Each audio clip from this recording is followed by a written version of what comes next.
নমস্কাৰ, মই শ্যামল সৰকাৰ, টংলা বিধানসভা সমষ্টিৰ এজন বিজেপি কৰ্মী। এই 2026 নতুন বৰ্ষৰ শুভেচ্ছা আৰু লগতে আমাৰ বাপতি আহোন ভোগালী বিহুৰ আন্তৰিক শুভেচ্ছা আৰু ওলগ জনাইছো। সকলো ৰাইজ যেন এইবাৰ ভোগালী বিহুত আনন্দ উৎসৱ পালন কৰে তাৰে মই কামনা কৰিছো। ৰাজ্যিক বিজেপি তথা সৰ্বভাৰতীয় বিজেপি দলে আমাক এজন নিষ্ঠাবান কৰ্মী হিচাপে আগুৱাই যাবৰ কাৰণে যিখিনি অনুপ্ৰেৰণা যোগাই আছে তাৰ কাৰণে আমাৰ দলক আমি শুভেচ্ছা জ্ঞাপন কৰিছো, মোৰ ধন্যবাদ জ্ঞাপন কৰিছো। আমাৰ দল যুৱ সমাজক আগুৱাই নিয়া এটা দল, নিঃস্বাৰ্থভাৱে আৰু সম্পূৰ্ণ নিজৰ কামৰ ওপৰত ডিপেণ্ড কৰি নিজৰ কামৰ পৰিচয় দি আগুৱাই লৈ যোৱা এটা দল। আপোনালোকে গম পায় যে আমাৰ ৰাজ্যিক কাৰ্যকৰী সভাপতি হিচাপে কেতিয়াও নাভাবা এজন মানুহ যুৱ সমাজক প্ৰতিনিধিত্ব কৰা নীতিন নবীনজীক দায়িত্ব দিছে। আমি তেখেতকো শুভেচ্ছা আৰু ধন্যবাদ জ্ঞাপন কৰিছো আপোনালোকৰ জৰিয়তে। আমাৰ ৰাজ্যিক মুখ্যমন্ত্ৰী, আমাৰ অসমৰ মুখ্যমন্ত্ৰী তথা অসমৰ আজিৰ দিনত সৰ্বশ্ৰেষ্ঠ আৰু কৰ্মদক্ষ ভৱিষ্যতদৰ্শী এজন মুখ্যমন্ত্ৰীৰ তত্ত্বাৱধানত আমি চলি আছো। আমি গৌৰৱ অনুভৱ কৰো যে আমাৰ অসমৰ নিচিনা এটা ষ্টেটত আমি এজন এনেকুৱা এটা মুখ্যমন্ত্ৰী পাইছো যাৰ নেতৃত্বত আমি অসমখন ভাৰতৰ ভিতৰত সৰ্বশ্ৰেষ্ঠ ৰাজ্য বনোৱাত আমাৰ তেওঁৰ যিটো ভূমিকা আগুৱাই লৈ যাই আছে তেওঁক আমি শলাগ লৈছো আৰু ধন্যবাদ জ্ঞাপন কৰিছো। আৰু তেওঁৰ নেতৃত্বত আমি এজন কৰ্মী হিচাপে কাম কৰি আছো, এইটো গৌৰৱ অনুভৱ কৰিছো।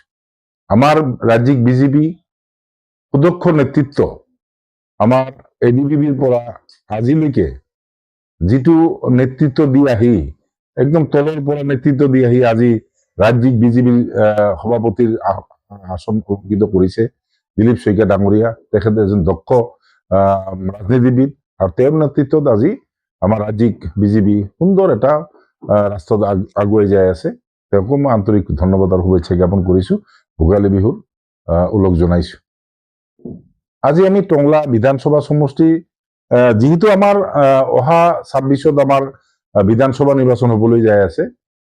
এই বিধানসভা নিৰ্বাচন, লোকসভা নিৰ্বাচন আমাৰ সংসদীয় গণতান্ত্ৰিক ব্যৱস্থাৰ এটা নিয়ম প্ৰথা, আৰু সেই প্ৰথা অনুযায়ী 26ত আমি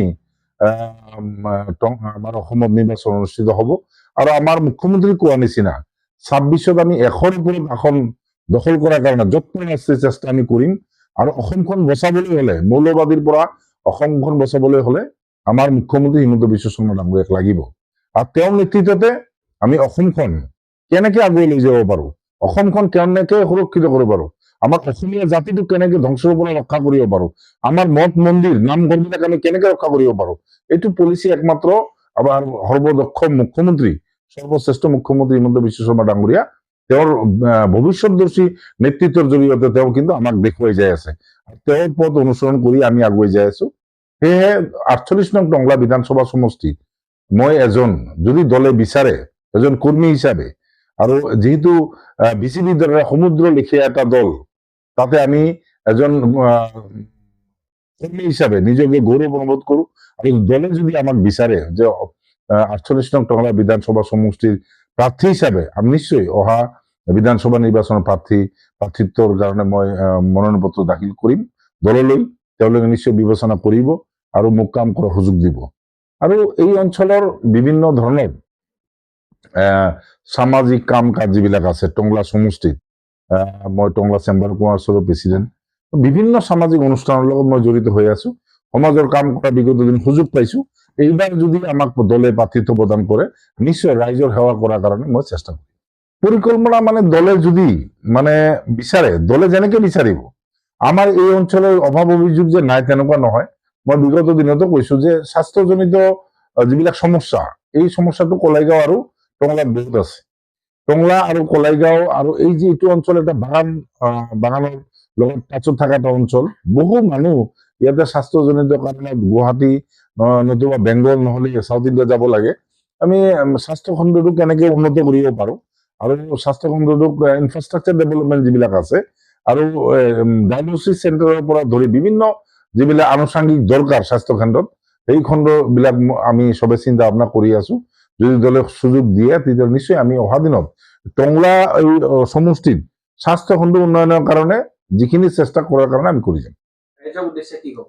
ৰাইজেৰ উদ্দেশ্য এটুকুই কম যে আমাৰ 48 নং টংলা বিধানসভা সমষ্টিখন নতুনকৈ নৱগঠিত এটা সমষ্টি, এই সমষ্টিত আমি সকলো রাইজ টংলার বিভিন্ন ভাষাভাষী আমি সদায় কওঁ যে টংলাখন এটা মিনি ইণ্ডিয়া, মিনি অসম।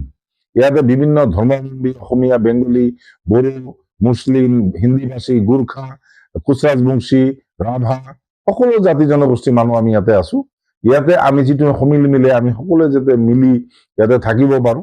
টংলাত যাতে আমার একটা স্থানীয় কেন্দ্রিয়েট হয়, আমার লোকাল কেন্দ্রিয়েট টংলা সমষ্টির কেন্দ্রিয়েট যাতে এজন হয়, তার প্রতি রাইজক মনোনিবেশ করার কারণে মই প্রার্থনা করিম। আৰু যাতে ৰাইজ যাতে মোক আশীৰ্বাদ কৰে, যাতে অহা দিনত আপোনালোকৰ কাম কৰাৰ মই সুযোগ পাওঁ। যিকোনো খবৰ আৰু বিজ্ঞাপনৰ বাবে যোগাযোগ কৰক 7896121996।